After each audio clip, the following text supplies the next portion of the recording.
Another transfer, huh?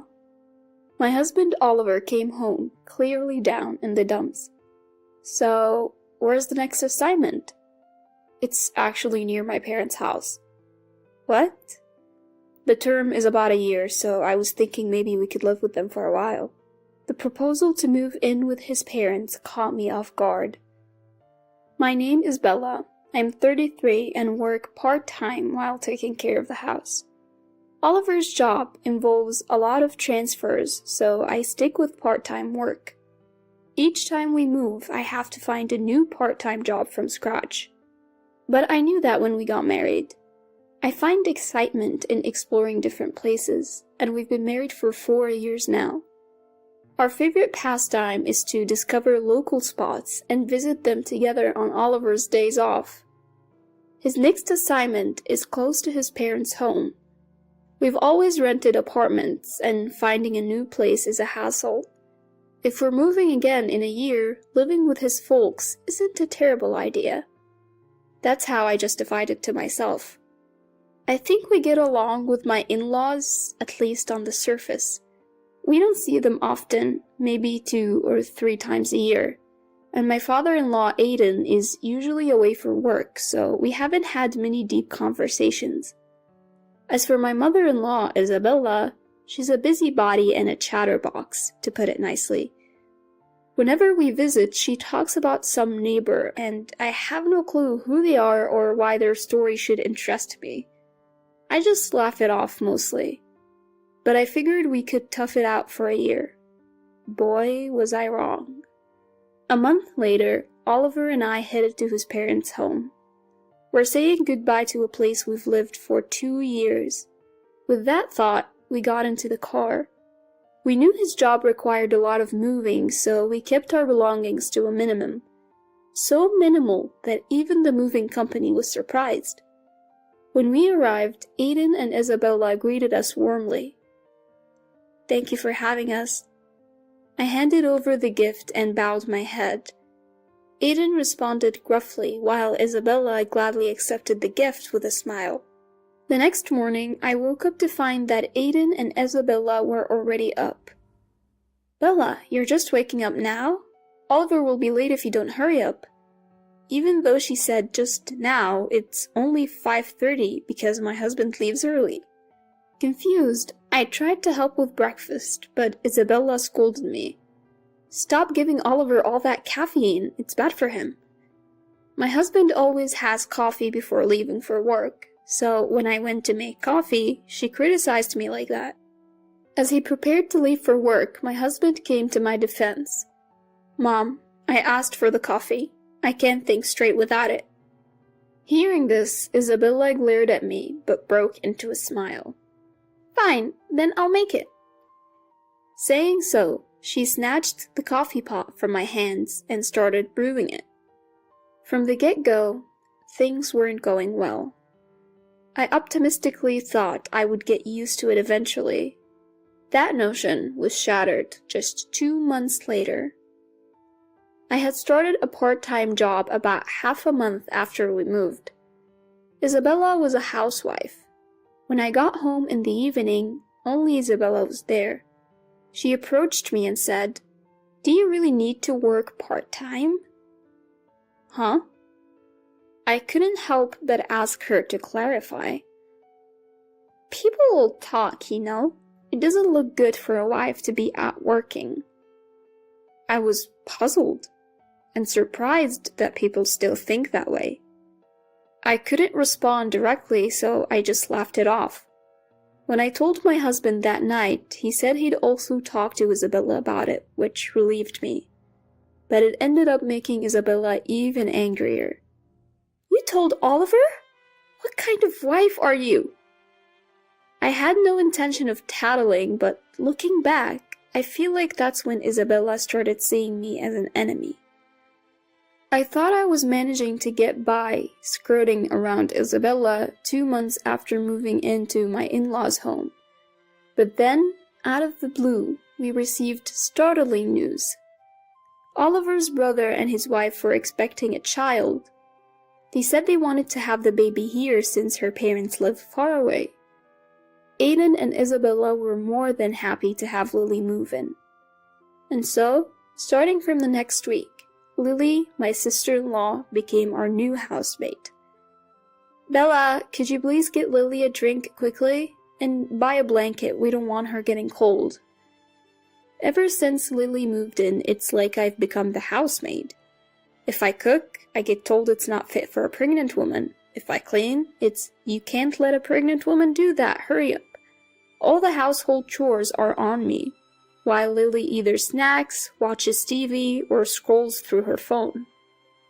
I understand that being pregnant isn't easy, so that's okay. But she won't even look me in the eyes, let alone say thank you.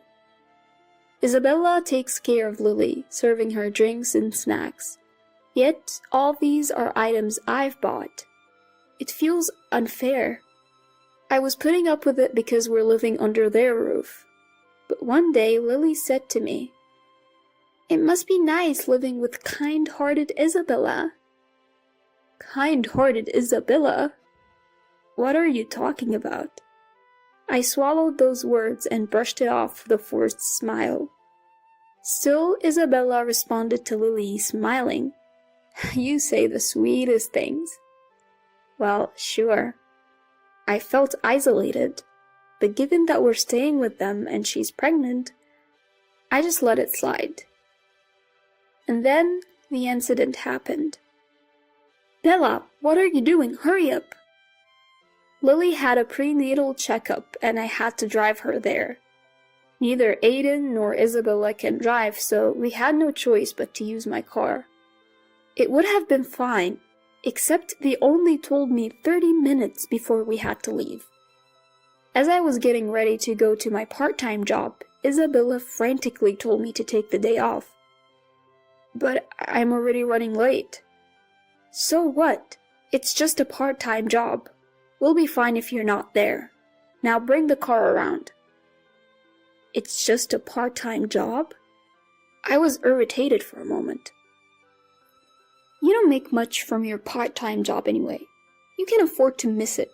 You can't have kids, so Lily's child will be the first grandchild, get it? The first grandchild, the one we've all been waiting for. Is this what they call grandbaby fever? I couldn't help but smirk, recalling an article I read online. Normally, I'd lose my temper by now, but my husband's job contract lasts only 1 year. Even if I started looking for a new apartment now, with less than 10 months left, there's not much point in making a move. So I had been gleefully watching Isabella dote on her grandchild-to-be, counting down the days until I could move out. But then her next words made my blood boil. So, while we're at it, why didn't you get yourself checked out, Bella? What do you mean? An infertility test, of course. You haven't done one, have you? If you're infertile, you might as well leave this house. We don't need a daughter-in-law who can't give us grandchildren. I gave Isabella a little pushback, trying to hide my frustration. Well, I'm off to my part-time job. I heard her yelling something behind me, but I ignored it and went to work. The unfair treatment continued. Isabella took meticulous care of Lily while constantly bossing me around. I thought about talking to my husband, but didn't want to be accused of tattling, so I just went on listening to them without much thought. Isabella and Lily seemed to have conspired against me.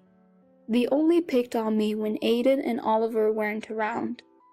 Aiden, though gruff, seemed to be on my side, and Isabella sensed it.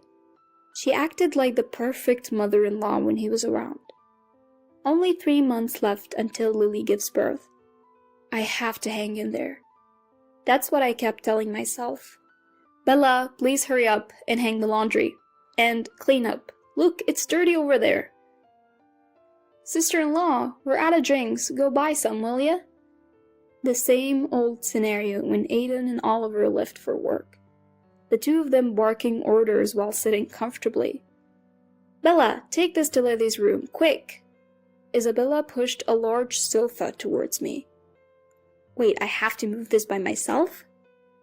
Just as I started dragging it, I sensed someone at the front door. Oliver. my husband was standing there, still in his suit. That's when Isabella hurled some laundry from the living room. "I told you to clean this up." Seeing this, my husband completely lost it. Seems he came back to grab something he forgot, but that was the least of his concerns now. "Mom, what's going on?" I followed him into the living room, where Isabella looked at me with a surprised expression. "Well, Bella said she could handle the chores, so I left them to her." Isabella tries to put on a brave face, but when my husband confronts her, she gets unreasonably angry. "Look, we're the ones providing a roof over your heads. You should be serving us as your landlords. Besides, I'm about to be a grandmother to my first grandchild. Shouldn't you have chosen a wife who can have kids?" My husband's boiling at this point, but I step him before he can explode. "Enough is enough. We appreciate the place to stay, but we're paying our share, right? If you're going to bring up money, then at least let me work part-time. You had me quit my job to take care of Lily, remember? Also, a child is a blessing. Stop comparing us." "What's up with that attitude? You're living off us." "Fine, we'll leave, like right now." I look at my husband and he nods in agreement. Luckily, he has the day off tomorrow. We decide to pack up and leave as soon as possible. To start, my husband and I dropped by my parents' house to explain the situation and leave some of our belongings there. My parents offered a suggestion to my apologetic husband. "Why don't you live here if Oliver can still commute to work?" My childhood home is a two-family house where my parents and grandparents used to live. Since my grandparents passed away, the second-floor living space has been vacant. They said we can move in right away with some cleaning, so my husband gratefully accepted, and we decided to live there. Though the commute for my husband got a bit longer, it wasn't unbearable. Life for the two of us was comfortable. A week later, a call comes from Lily. "Bella, you need to come pick me up from my prenatal checkup." I sigh. "Why should I have to do that? You can take a taxi." "That's a waste of money." "Well, I don't want to waste my money picking you up either." I've had enough and tell her what's on my mind. "Why should I pick you up when you treat me like it's a given, without any gratitude?" I hang up the phone. Another week goes by, and there's another call, but it's from Isabella this time. "Yes." "Bella, please come back." I am taken aback by her sudden plea. "It's Lily. She's treating me like her personal servant. Today she even threw food at me because she didn't like it." Ugh. So what do you expect me to do? I hold back the words at the tip of my tongue and just let her vent. Plus, she says she's staying here for a while after the baby's born, and I'm supposed to take care of everything. I can only sigh. "Hello, are you even listening?" No, not really. I really want to give her a piece of my mind, but I reluctantly engage in the conversation. "Isn't it great? You get to take care of your first grandchild. How wonderful." What? What are you talking about? Why do I have to do all the cumbersome tasks like changing diapers and giving baths? That's a mom's job. That's how it was done in our time. I can't keep it in any longer. With that thought, I unleash all the pent-up frustrations I've been holding back. "Look, I don't care how things were done back in the day. Can't you handle simple childcare? Isn't this your adorable grandchild? I took care of that not-so-adorable Lily and her child, you know. Taking care of a grandchild shouldn't be a big deal. Besides, Lily is worse. She throws away the food I make if she doesn't like it, or throws the towels I bought her when she says she doesn't like them. Babies don't do such things, so you'll be fine. Lucky you, it's your first grandchild. You should be able to handle it." After saying all that, I somehow started to feel good about myself. "Since you've been using me all along, why doesn't Lily contribute for a change?" I knew this would happen once I was gone. Lily, being the youngest and the cherished daughter-in-law who is 5 years younger, is probably adored at home. She must feel entitled to get things from others. You may have conspired against me when I was around, but didn't you see this coming? Oh, by the way, I got a call from Lily. She says you aren't listening to her or helping her at all. Birds of a feather, I guess. Enjoy each other's company." And with that, I hung up the phone, chuckling. After that, I hear Isabella has been struggling with taking care of Lily and her first grandchild. And believe it or not, I just found out I'm pregnant. My husband is thrilled, and we're both looking forward to our baby's arrival.